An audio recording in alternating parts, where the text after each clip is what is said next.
सावधान। नमो अरिहन्ताणम् नमो सिद्धाणम् नमो आयर्याणम् नमो उवाचायाणम् नमो सब्बसाहुणम् मंगलम भगवान वीरो मंगलम गौतमो गणी मंगलम कुंद कुंदार्यो जैन धर्मोस्तु मंगलम सर्व मंगल मांगल्यम सर्व कल्याण कारकम प्रधानम सर्व धर्माणां जैनम जयतु शासनम जैनम जयतु शासनम तीन भुवन में सार वीतराग विज्ञानता शिव स्वरूप शिवकार नमः त्रिलोक समारिके।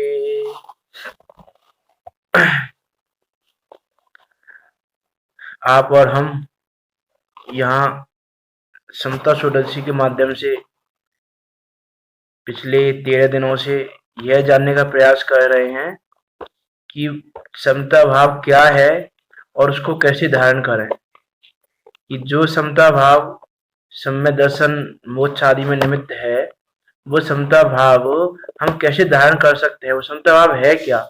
क्योंकि सुनते तो बहुत हैं कि सतियों ने, महापुरुषों ने, तीर्थंकरों ने, सबने उपसर्गों के काल में भी समता भाव धरा।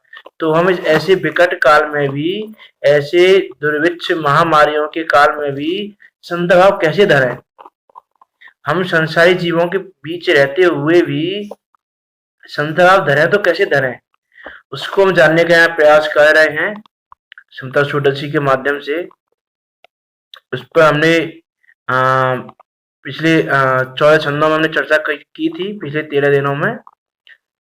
उस चर्चा का भाव आपको यथायोग्य भाषित होगा, यथायोग्य आपके ज्ञान में होगा, और आशा है कि आपको ये रचना भी याद हो गई होगी। क्योंकि मैंने पहले भी कहा था कि हम ऐसा ना समझें कि याद करने से क्या होगा, याद करने से क्या फायदा है, समझना ही है बस। लेकिन अभी हम जैसे काल में रह रहे हैं, वहां पर देखा जाए तो याद करना भी बहुत जरूरी है। क्योंकि यदि हमारी कंठ विद्या होगी हमारे पास, यदि हमको याद होगा, तो हमारे अंत समय में हमें किसी के आधीन नहीं रहना पड़ेगा, हमें पराधीन नहीं रहना पड़ेगा। यदि हमें वस्तु स्वरूप हमारे ज्ञान में होगा, हमें समय सा कलश आदि हैं, ये रचनाएं आदि हैं, ये चीजें याद होंगी यदि, तो अंत समय में हमें किसी का आदि नहीं रहना वो समाधि मरण के लिए। और वास्तव में समाधि मरण किसी के द्वारा कराया नहीं जाता, किसी के आधीन रह के समाधि मरण नहीं होता। समाधि मरण तो स्वयं में रह के आधीन होके ही किया जाता है। तो इसीलिए अभी हमारा उपयोग इतना भ्रमता है, उस उपयोग को अपने में समाने के लिए हमको ये चीजें याद भी रहनी चाहिए। और इसी के लिए हम डेली एक बार स्टार्टिंग में पाठ भी करते हैं इसका। तो हम उस चर्चा को यथा योग्य ज्ञान में रखते हुए इसका पाठ करेंगे। आप सब साथ में बोल सकते हैं। सम्यता रस का पान करो, अनुभवी रस का पान करो, शांत रहो सहज सदा ही शांत रहो। नहीं अशांति का कुछ कारण, ज्ञान दृष्टि से देख अहो। क्यों पर लक्ष्य करे रे मूरख, तेरे से सब भिन्न अहो। देह भिन्न है, कर्म भिन्न है, उदय आदि भी भिन्न अहो। नहीं अधीन है तेरे कोई, सब स्वाधीन परिणमित हो। पर नहीं तुझसे कहता कुछ भी, सुख दुख का कारण नहीं हो। करके मूढ़ कल्पना मिथ्या, तू ही व्यर्थ आकुलित हो। इष्ट अनिष्ट न कोई जग में, मात्र ज्ञान के गेय अहो। हो निरपेक्ष करो निज अनुभव, बाधक तुमको कोई न हो। तुम स्वभाव से ही आनंद में, पर से सुख तो लेस न हो। झूठी आशा तृष्णा छोड़ो, जिन वचनों में चित्त धरो। परिद्रव्यों का दोष न देखो, क्रोध अग्नि में नहीं जलो। नहीं चाहो अनुरूप प्रवर्तन, भेद ज्ञान ध्रुव दृष्टि धरो। जो होता है वह होने दो, होनी को स्वीकार करो। कर्तापन का भाव न लाओ, निज हित का पुरुषार्थ करो। दया करो पहले अपने पर, आराधन से नहीं चिगो। कुछ विकल्प यदि आवे तो भी, संबोधन समता में हो। यदि माने तो सहज योग्यता, अहंकार का भाव न हो। नहीं माने भवितव्य विचारो, जिससे किंचित खेद न हो। हीन भाव जीवों के लख कर, ग्लानि भाव नहीं मन में हो। कर्मोदय की अति विचित्रता, समझो स्थिति करण करो। हरे कलुषता पाप बंध का, कारण लख कर त्याग करो। आलस छोड़ो बनो उद्यमी, परसा है कि चाह न हो। पापोदय में चाह व्यर्थ है, नहीं चाहने पर भी हो। पुण्योदय में चाह व्यर्थ है, सहज पने मन वांछित हो।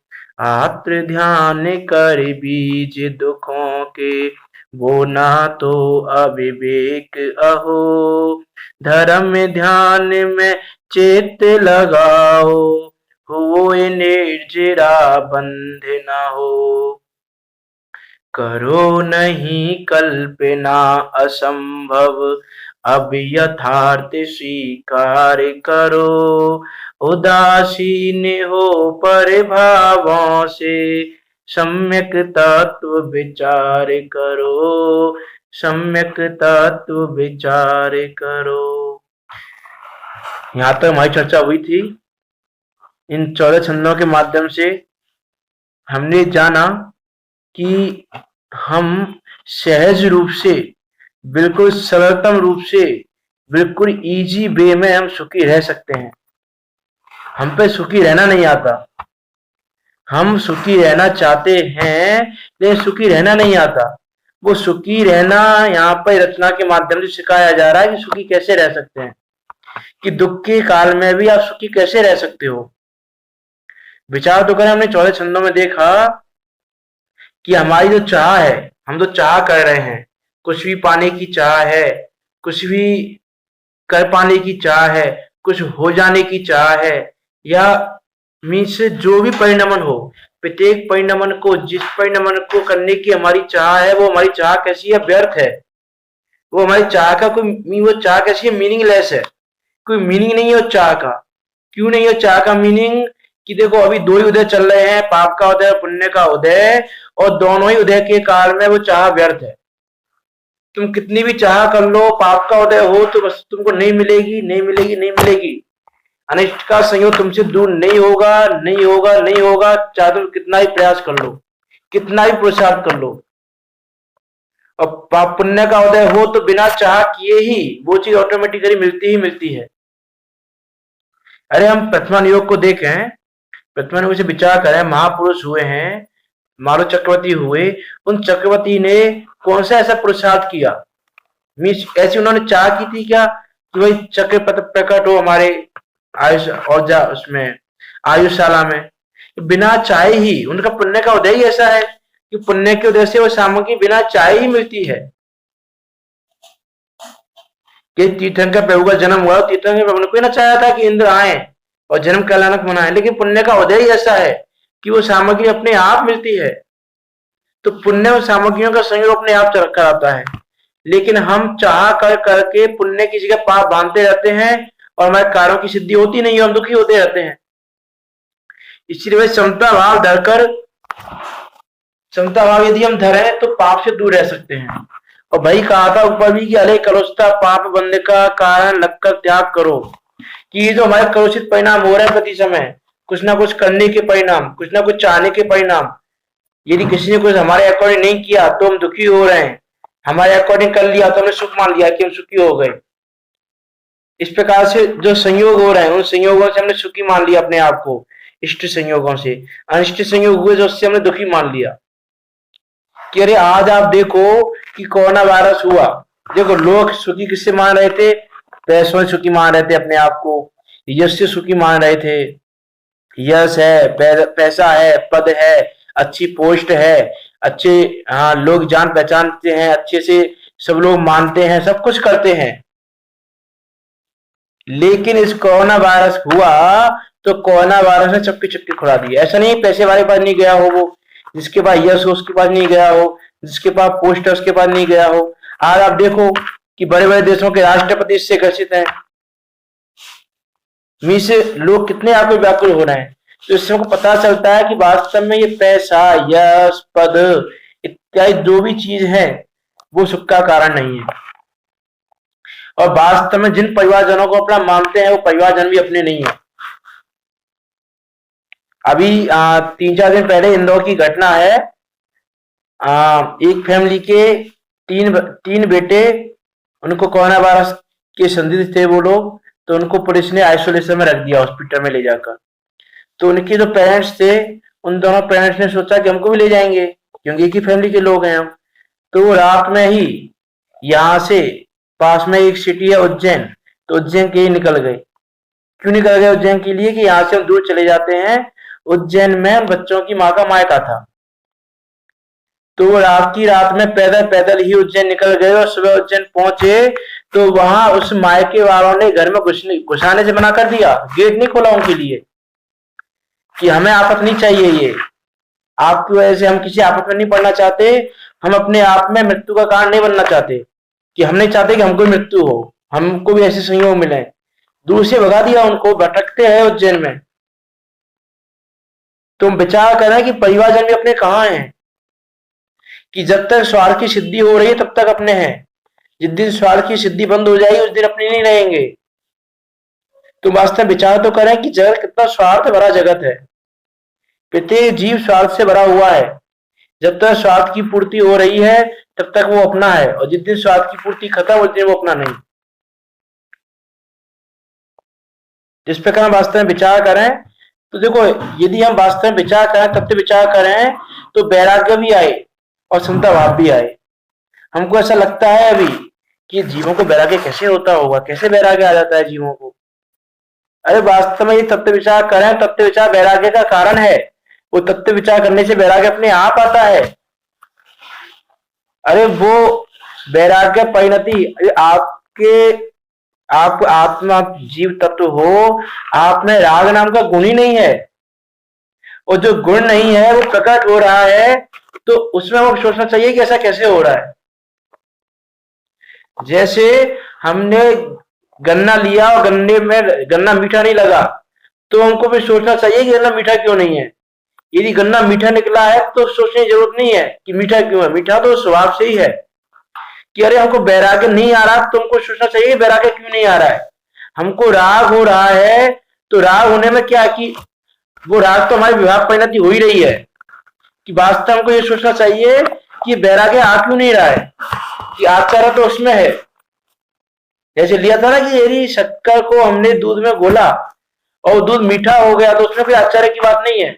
आश्चर्य की बात तो इसमें होनी चाहिए कि हमने शक्कर को दूध में घोला और दूध मीठा नहीं हुआ, तो आश्चर्य होना चाहिए कि दूध मीठा क्यों नहीं हुआ। वैसे हमको ये आश्चर्य होता है कि जीवों को वैराग्य कैसे हो जाता है, जीव वैराग्य कैसे ले लेते हैं, जीव समता भाव कैसे धारण कर लेते हैं, जीव मुक्ति में कैसे चले जाते हैं। तो उसमें आचार्य नहीं होना चाहिए। आचार्य इसमें होना चाहिए कि हमारा स्वभाव होने के बाद भी हमको वैराग्य क्यों नहीं हो रहा है, हमको समता क्यों नहीं आ रही है, हम उच्च मार्ग में क्यों नहीं चल पा रहे हैं। इसमें हमको आचार्य होना चाहिए, आचार्य लगना चाहिए इसमें हमको।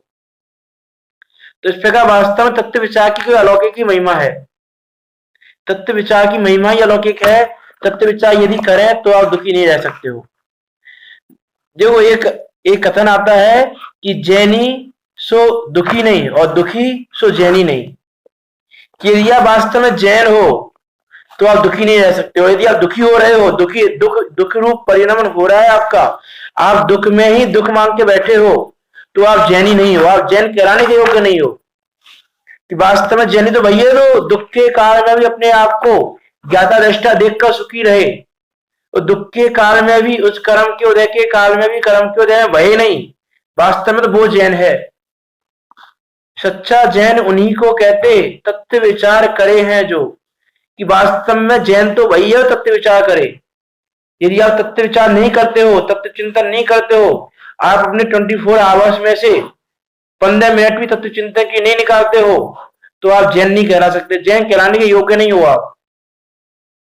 तो वास्तव में विचार करें कि हम कहाँ खड़े हैं, कि हमको ये जो जैन धर्म मिल गया है, जैन को मिल गया है, ये हमें कह देते हैं दुर्लभता से मिला, लेकिन दुर्लभता विचार नहीं करते कितनी दुर्लभता से मिला है। यदि आप विचार करो कि पंडित दौलतराम जी ने पैरी ढाल में दो इंद्रिय पर्याय को पाने की दुर्लभता चिंतामणि रत्न से बताई, कि जैसे चिंतामणि रत्न का मिलना दुर्लभ है। चिंतामणि रत्न ऐसा रत्न कि जिससे हमारे पास यदि हो तो हमारी सारी इच्छाएं पूरी हो जाए, जो हम चाहे वो हो जाए, ऐसा वो चिंतामणि रत्न। उसका मिलना जितना दुर्लभ है, उससे भी कहीं ज्यादा दुर्लभ है दो इंद्रिय पर्याय पाना। तो दो इंद्रिय, तीन इंद्रिय, विचार इंद्रिय, पांच इंद्रिय में असंगी, असंगी में संगी, संगी में फिर तिर्यंस नरक को छोड़ के, देवों को छोड़ के मनुष्य पर्याय। जिस मनुष्य पर्याय को पाने के लिए देव भी तरसते। देखो कैसी एक जीव की विचित्र बात है कि हम सोचते हैं वो स्वर्ग मिल जाए, स्वर्ग मिल जाए, हम स्वर्ग में चले जाएं, और स्वर्ग के देव चाहते हैं मनुष्य मिल जाए, मनुष्य लोक में आ जाए, हमको मनुष्यत्व मिल जाए। ये आपने पढ़ा हो तब कल्याणकों में दिखाया भी जाता है, और आपने यदि पढ़ा भी हो तो जब पहाड़ के उठाने का प्रसंग आता है तब कल्याणक में, तो उस समय जब वो देव हार जाते हैं, किस बात पर हारते हैं वो देव भी, कि जो इन तीर्थंकर भगवंत जैसा संयम धारण कर सकते हैं उनको पहले पहाड़ के उठाने का अधिकार है। तो उस समय सौदामिनी क्या कहता है कि आप मेरी पूरी संपदा ले लो, जितनी मेरी स्वर्ग की संपदा है पूरी संपदा ले लो, और मुझे एक क्षण के लिए ये मनुष्यत्व दे दो। मैं सोचो ये मनुष्य जो हमको मिल गया मनुष्यत्व, ये मनुष्य पर्याय, वो स्वर्गों की पूरी संपदा के सामने एक क्षण की मनुष्य पर्याय के सामने वो पूरी स्वर्ग की संपदा कुछ भी नहीं है। इतनी दुर्लभ ही पर्याय जो हमको मिल गई है, यदि अभी हमने इसको व्यर्थ कर दिया तो वास्तव में दोबारा से पर्याय मिलने वाली नहीं है। और कदाचित तुम्हारे किसी पुण्य के उदय से मिल भी गई तो जैन को मिलना तो संभव नहीं है। और देखो जैन को तो बहुत लोग पा लेते हैं, कि आज कितने जैन हैं इंडिया में, आप लगा लो कि जैन को तो पा लेते हैं, लेकिन जैन नहीं हो पाते, सच्चे देवशास्त्र गुरु को नहीं समझ पाते। बस वस्तु व्यवस्था क्या है, जैन धर्म वास्तव में क्या समझ नहीं पाते। वो कुगुरुओं के भरोसे, कुदेवों के भरोसे, कुछ शास्त्रों के भरोसे कुछ भी करते रहते हैं। आप खुद विचार करें, प्रत्यक्ष देख सकते हैं कि दुनिया में क्या हो रहा है, कि लोग कुगुरुओं के भरोसे रहकर, कुगुरुओं की बात मान के किस तरह से मान्यताओं को मिथ्या रूप परिणमित करते जा रहे हैं, किस प्रकार से मिथ्या मान्यता चलती जा रही है, किस प्रकार से नए नए मत चलते जा रहे हैं, किस प्रकार से क्या क्या हो रहा है, विचार तो करें हम। ऐसा वहां नहीं लगाए कि पंचम काल है, यहाँ तो कुगुरु भी चलते हैं सुगुरु भी चलते हैं, कि नहीं, गुरु का स्वरूप तो जो वास्तव में जिन धर्म में है वही रहेगा। कि जो गुरु का स्वरूप चौथे काल में था वही गुरु का स्वरूप पंचम काल में भी रहेगा, वो चेंज नहीं होने वाला। हम ये बहाने लगाएं कि चौथे काल में हम अपना कल्याण कर लेंगे, पांचवें काल में अपना कल्याण कैसे करें, पंचम काल है, पंचम काल में तो यही होता है, तो हमें ना आगम को पकड़ शेषंदी ना हो, ना तो आगम को पकड़ शेषंदी हो, ना पंचम काल को देख कर शेषंदी हो। इधर कहा था ना पंचम काल में भी धर्म ध्यान पूरी तरह से कहा है। धर्म ध्यान यथा योग्य धर्म ध्यान हो सकता है पंचम काल में भी। और पहले भी एग्जाम्पल लिया था कि ऐसा नहीं चौथे काल में आम के पेड़ पर आम लगते थे और अभी नीम के पेड़ पर आम लगते हो, कि अभी भी आम के पेड़ पर ही आम लगेंगे। आम का जो स्वरूप है, आम पहले चौथे काल में मीठा था तो पंचम काल में भी आम मीठा ही है। ऐसा नहीं पंचम काल का आम खट्टा हो गया हो। कि वस्तु व्यवस्था जो है, जो वस्तु का स्वरूप चौथे काल में था वही वस्तु का स्वरूप अभी है। वस्तु स्वभाव धम्मो चौथे काल में भी था, वस्तु स्वभाव धम्मो पंचम काल में ही वही है धर्म का स्वरूप। धर्म का स्वरूप कोई अलग नहीं हुआ है, मोक्ष का मार्ग कोई अलग नहीं हुआ है, देव का स्वरूप, शास्त्र का स्वरूप, गुरु का स्वरूप कोई अलग नहीं हुआ है। जो चौथे काल में था वही पंचम काल में है गुरु का स्वरूप। अब ये हमारे ऊपर डिपेंड करता है, हमारे विवेक पर निर्भर करता है कि हम क्या मानते हैं और क्या सुनते हैं, क्या समझते हैं। अरे हम जिनागम पढ़ते नहीं है इसलिए हम किसी के बहकावे में आ जाते हैं। यदि हम वास्तव में जिनागम पढ़े तो किसी के बहकावे में नहीं आ सकते। कि जैसे हमको पता है तिजोरी रखी हुई है और तिजोरी में मान लो 100 रुपए रखे हैं, हमको पता है 100 रुपए रखे हैं, और कोई हमसे कहे कि 101 रुपए रखे हैं तो हम नहीं मानेंगे। यदि हमको पता है, यदि हमने देखा है कि इसमें 100 रुपए हैं, हमने समझा है, माना है, देखा है, तो हम जो 101 कह रहा होगा या 99 कह रहा होगा उसकी बात नहीं मानेंगे। अब परेशानी यही है कि हम जिनागम पढ़ते नहीं, जिन धर्म का स्वरूप जानते नहीं, और जिन धर्म का स्वरूप नहीं जानते और धर्म के नाम पर जो कोई कुछ भी कह दे उसको मानने लग जाते हैं। विचार नहीं करते कि जो सामने वाला कह रहा है वो सही कह रहा है कि नहीं कह रहा है। उसके न्याय के तराजू में रख के तो देखो कि ये बात न्यायोचित है कि नहीं है, ये धर्म के प्रति न्याय कर रही है नहीं कर रही है, ये वाली बात उस पर हम विचार तो करें। यदि हम विचार करें वास्तव में तो हम सही दिशा में जा सकते हैं, और नहीं तो इस पंचम काल में भटकाने वाले तो इतने जीव हैं पूछो मत।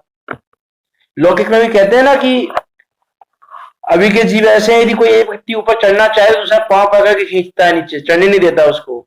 तो ऐसी प्रवृत्ति है अभी जीवों की। तो हमको उनसे बच के ऊपर चढ़ना है तो हमको समझना तो पड़ेगा भाई कि कौन सा व्यक्ति कैसा है, कौन सा व्यक्ति नीचे खींचने वाला है हमको, कौन सा व्यक्ति हमारी हेल्प करने वाला है ऊपर चढ़ने में। उसका ज्ञान तो हमको करना पड़ेगा, उसका विचार विवेक तो हमको करना पड़ेगा। यदि हम विचार विवेक नहीं करेंगे तो ऐसे अनादिकाल से भटकते आ रहे हैं, अनादिकाल में भटकते रहेंगे। भाई भगवान का जन्म कल्याणक बनाया तो ऐसे नहीं कि जन्म कल्याणक उस दिन जन्म कल्याणक था, उस दिन थोड़ी भक्ति कर ली, उस दिन थोड़े माई भगवान की भक्ति कर ली, माई भगवान की पूजन कर ली और हो गया जन्म कल्याणक बन गया। कि अरे वास्तव में जन्म कल्याणक तो मनाना तब सार्थक है जब तुम्हारा वो निकट आ जाए, जब ऐसा तुम पुरुषार्थ करोगे तुम्हारा भी अंतिम जन्म आने वाला हो, कि तुम भी कुछ भवों में अंतिम जन्म लेने वाले हो, तो जन्म कल्याणक मनाना सार्थक है। अरे अभी हम महावीर भगवान के सिद्धांतों को नहीं मानते, महावीर भगवान की नहीं मानते। महावीर भगवान क्या कह रहे हैं, क्या कहते थे, उनकी दिव्य ध्वनि में क्या आया है, जिनवाणी माँ महावीर भगवान की दिव्य ध्वनि के माध्यम से क्या कह रही है, उसको ना सुनते हैं, ना समझते हैं और सुनना चाहते हैं। अभी यह जीव विषय भोगों में इतना मस्त हो रहा है कि उसको विषय भोग चाहिए। यदि उनसे कहें, मान लो आज यदि हम किसी जीव से कहें कि भाई दिन में 2 घंटे स्वाध्याय करो, तो वो क्या बोलेगा, अरे 2 घंटे तो मन ही नहीं लगता हमारा, उपयोग नहीं लगता 2 घंटे, कैसे करें 2 घंटे स्वाध्याय। अरे तुम्हारा 2 घंटे स्वाध्याय में उपयोग नहीं लगता और तुम 10 घंटे तुम्हारा टीवी में और विषय भोगों में लग जाता है, तो कैसे लगता है। आगम में सूत्र आता है रुचि अनुयायी वीर्य, कि रुचि के अनुसार पुरुषार्थ होता है, कि जैसी रुचि होती है वैसा वीर्य होता है, वैसा पुरुषार्थ होता है। कि जहां आपकी रुचि है, यदि आप 10 घंटे टीवी देखने के बाद भी परेशान नहीं हो रहे हो, नहीं थक रहे हो और टीवी देख सकते हो अभी, इसका मतलब है कि तुम्हारी रुचि संसार में ही है, तुम्हारी रुचि विषय भोगों में है, तुम्हारी रुचि बाहर नहीं गई है अभी। यदि बाहर गई रुचि, यदि वहां से हटती विषय भोगों से, तो तुम्हारा स्वाध्याय में उपयोग लगता। अरे विचार तो करें, ज्ञानी जी प्रति समय कैसा विचार करते हैं, कैसा परिणाम करते हैं। आप महावीर भगवान का आपने जन्म कल्याणक बनाया, महावीर भगवान के जीवन को पढ़ा आपने, इस जीवन को पढ़ा हो तो विचार करें हम कि जन्म से ही, जन्म के लेने के बाद उन्होंने दीक्षा कब ली, 30 वर्ष की आयु में, तो तब तक वो रात में से बाहर निकल जाते थे, उद्यान में बैठ के ध्यान में मग्न हो जाते थे, कभी दिन में बैठे बैठे ध्यान में मग्न हो जाते थे, पता नहीं चलता था कौन आ रहा है कौन जा रहा है। तो ये जो ऐसी रुचि है कि तत्व विचार की रुचि, तत्व चिंतन की रुचि, वो रुचि तब आएगी जब आपका यदि विषय भोगों से मन उबा होगा, विषय भोगों से आपका विकल्प हटा होगा, यदि आपको लगता हो कि विषय भोगों में दुख है, अभी हमको लगता ही नहीं है, हमको टीवी देखने में आनंद आता है और स्वाध्याय करने में हमको दुख लगता है। हमको लगता है कि स्वाध्याय करना कि चलो थोड़ा बहुत कर लेते हैं, क्योंकि अभी स्वाध्याय करने में दुख लगता है। जैसे हमको टीवी देखने में आनंद आता है तो चाहे हमको 5 घंटे 10 घंटे टीवी दिखा रहा हूं हम देख लेंगे, वैसे यदि हमको स्वाध्याय करने में आनंद आता हो तो संभव ही नहीं है कि आप दिन में 10 घंटे में स्वाध्याय करो तो भी आप बोर हो जाओ, नहीं हो सकते बोर। और यदि आप बोर हो रहे हो, देखो पंचम काल है, अभी जीवों का जो क्षय समय काफी कम है चौथे काल की अपेक्षा। यदि आपका उपयोग नहीं लग रहा है तो कहीं पद्मान योग का ग्रंथ पढ़ लो, फिर कभी कर्णान योग का ग्रंथ पढ़ लो, फिर चरणान योग का ग्रंथ पढ़ लो, जबान योग का ग्रंथ पढ़ लो। अरे विषय को बदल बदल के पढ़ लो, लेकिन पढ़ो तो सही वास्तव में तत्व विचार क्या है, वस्तु स्वरूप क्या है। अभी हम विचार ही नहीं करना चाहते, अभी हम लौकिक जीवों में ही मस्त हो रहे हैं कि परिवार जनों में, विषय भोगों में, लौकिक चीजों में मस्त हो रहे हैं।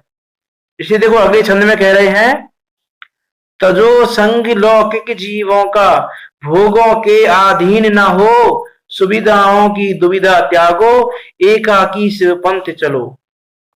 कह रहे आप लौकिक जीवों का संग तजो, कि जो लौकिक जीवों का संग कर रहे हो, इन लौकिक जीवों के संग करते करते, उनको अपना मानते मानते, उनके प्रति जो अपनी कर्तव्य बुद्धि ममत्व बुद्धि है, उस ममत्व बुद्धि के कारण हम भोगों के अधीन हो रहे हैं, विषय भोगों में मस्त हो रहे हैं और सुविधा जुटाने में लगे हुए हैं। तो तजो संग लौकिक जीवों का, कि लौकिक जीवों का संग तजो। कि देखो वास्तव में आप यदि विचार करें तो ऐसा नहीं है कि हम घर में रहते हुए लौकिक जनों का संग नहीं कर सकते। कि अरे यदि अभी आपके परिणाम घर से बाहर निकलने के नहीं हो रहे तो घर में रह के भी लौकिक जनों का तजना हो सकता है। कि अरे वास्तव में आप विचार करो कि अपने नहीं है, मेरा तो सिर्फ ज्ञाता स्वभाव है, मैं ज्ञायक मात्र हूं। भरत जी घर में ही बैरागी, और भजन सुना होगा, घर में ही बैरागी भरत जी, घर में ही बैरागी, घर में ही बैरागी भरत जी, घर में ही बैरागी। तो हम देखें कि वो घर में रहते हुए भी बैराग्य पूर्ण रहते थे। वो जानते थे कि ये मेरे नहीं है, मैं निर्रूप नहीं हुआ, मेरे करने से इनका परिणमन नहीं होगा, इनका परिणमन इनके अधीन है, मेरा परिणमन मेरे अधीन है, सब स्वाधीन परिणमित हो। पढ़ा ना तीसरे छंद में, देह भिन्न है, कर्म भिन्न है, उदय आदि भी भिन्न हो, नहीं अधीन है तेरे कोई, सब स्वाधीन परिणमित हो। कि सबका अपना स्वाधीन परिणमन है, तुम अपने अधीन रहकर परिणमन कराना चाहते हो, ये तुम्हारी सबसे बड़ी भूल है। और इसी भूल के कारण तुम अनादिकाल से दुखी हो रहे हो। यही तुमने ये भूल छोड़ दी कि अरे वास्तव में तो ज्ञाता मात्र हूं, ये जितने मेरे जानने में आ रहे हैं तो मेरे ज्ञेय मात्र हैं, ज्ञेय रूप में आ रहे हैं। जितने मेरे विकल्प हो रहे हैं वो सब ज्ञेय रूप हैं, सिर्फ ज्ञेय मात्र है, मेरे ज्ञान में झलक रहे हैं। जैसे दर्पण में वस्तुएं झलकती हैं वैसे ये ज्ञान में झलक रहे हैं, ये कुछ करने वाले नहीं है मेरे ज्ञान में, और मैं ना इनमें कुछ करने वाला हूं। ना तो मैं कुछ कर सकता हूं ज्ञेयों में, ना ये कुछ कर सकते हैं मेरे ज्ञान में। तो वास्तव में विचार करें तो घर में रह के भी यदि हम तत्व विचार करें, देखो तत्व विचार केवल कुछ नहीं होगा।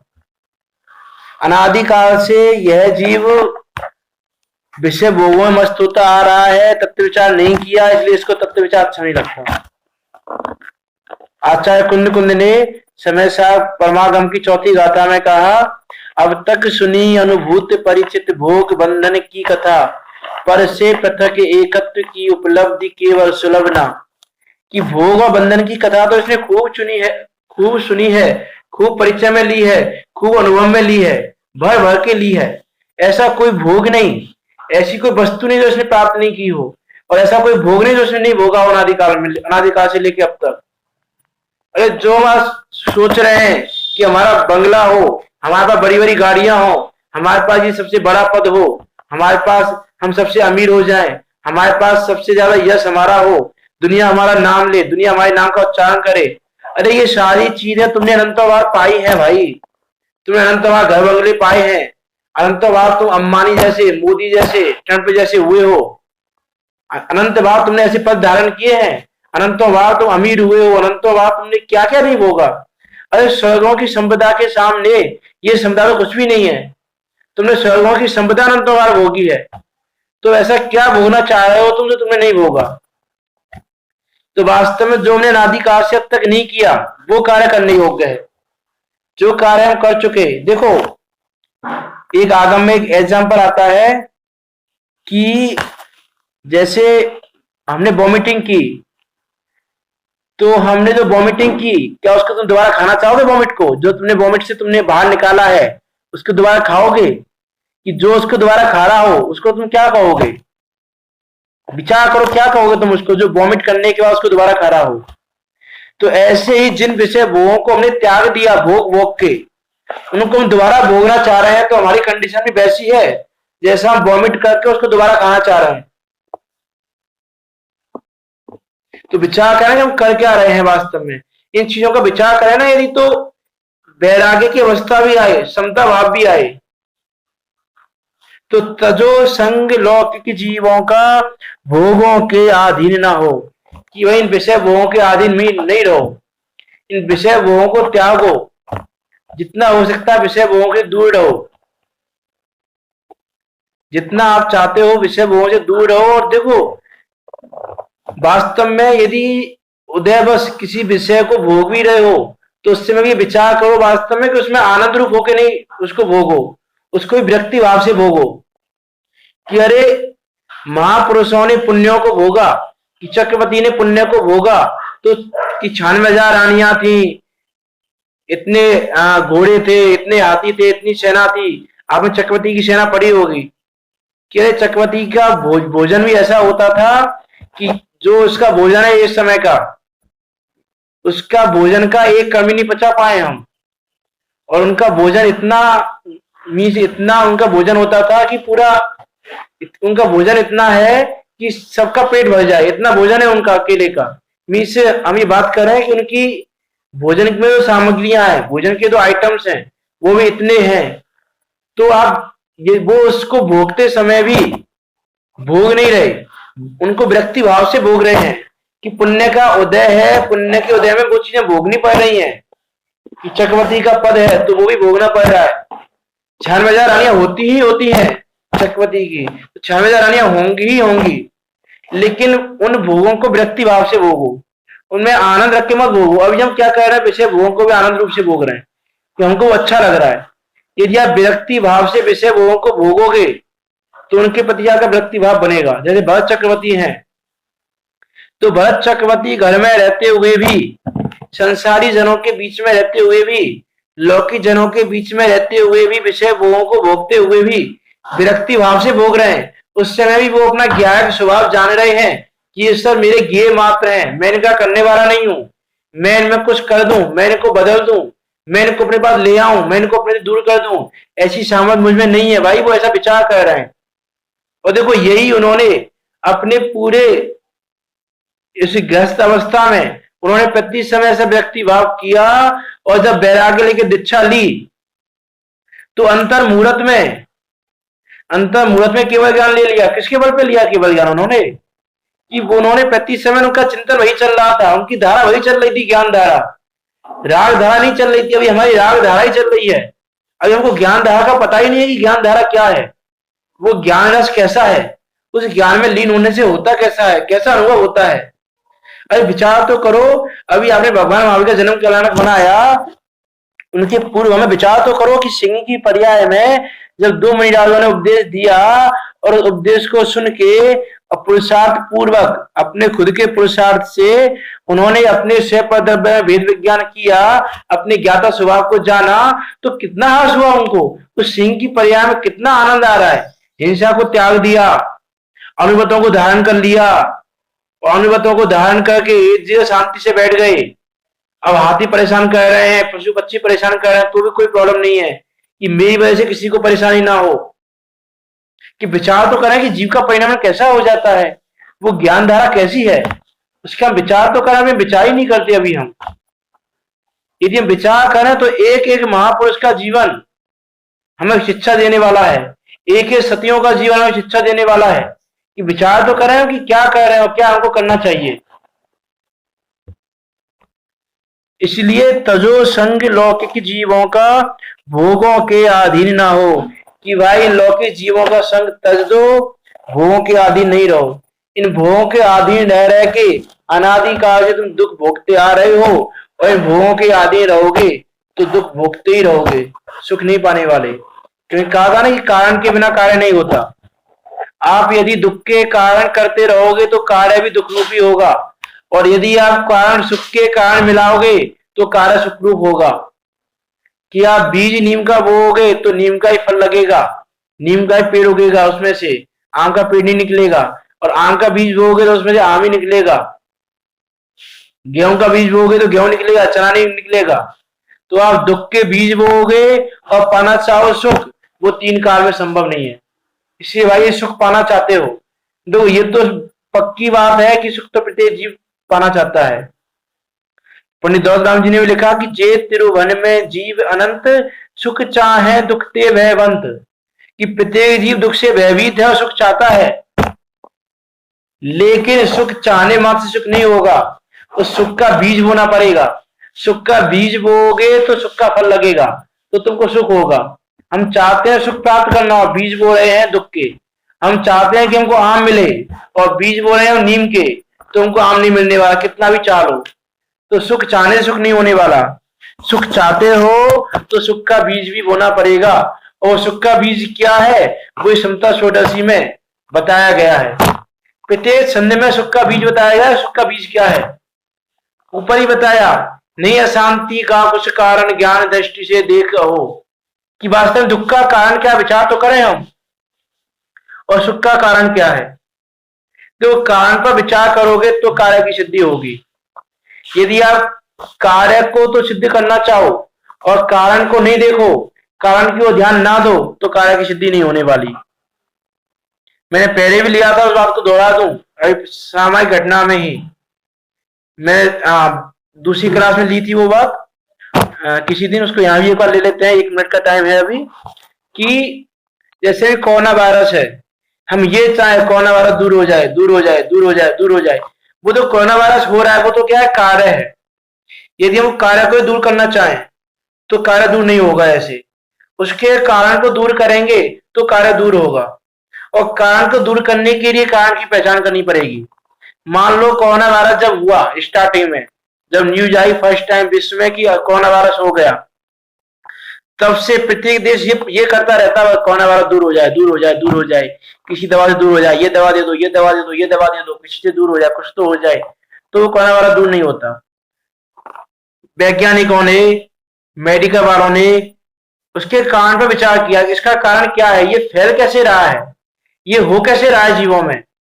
कि भाई संपर्क में आने से हो रहा है, ये ऐसे हाथ छींकने से उसकी ड्रॉपलेट दूसरे के पास जा रही है, उससे संक्रमण फैल रहा है, इसलिए सोशल डिस्टेंसिंग वगैरह बताई। तो वो जो कारण को ढूंढा, तो उस कारण से यदि हम दूर रहेंगे, उस कारण को नहीं लाने देंगे, तो वो कार्य नहीं होगा। और यदि तुम उस कारण को जुटाओगे, यदि तुम लोगों के संपर्क में आओगे, लोगों के संपर्क में आके वो फैलता है, तो तुम कारण जुटाओगे तो कार्य वैसा ही होगा। तो इसी प्रकार यहाँ पर भी यदि आप दुख के कारण जुटाओगे तो तुमको दुखी होने वाला, सुख नहीं होने वाला। सुख प्राप्त करने के लिए सुख का कारण जुटाना पड़ेगा। जैसे कोरोना वायरस को दूर करने के लिए कोरोना वायरस के कारण को दूर करना पड़ेगा, उसी प्रकार सुख प्राप्त करने के लिए दुख के कारण को दूर करना ही पड़ेगा, और कोई उसका उपाय नहीं है। इस प्रकार आप विचार करते हुए तत्व चिंतन करें, और तत्व चिंतन करते हुए आप सब धर्म आराधना में लगें, इसी मंगल भावना के साथ।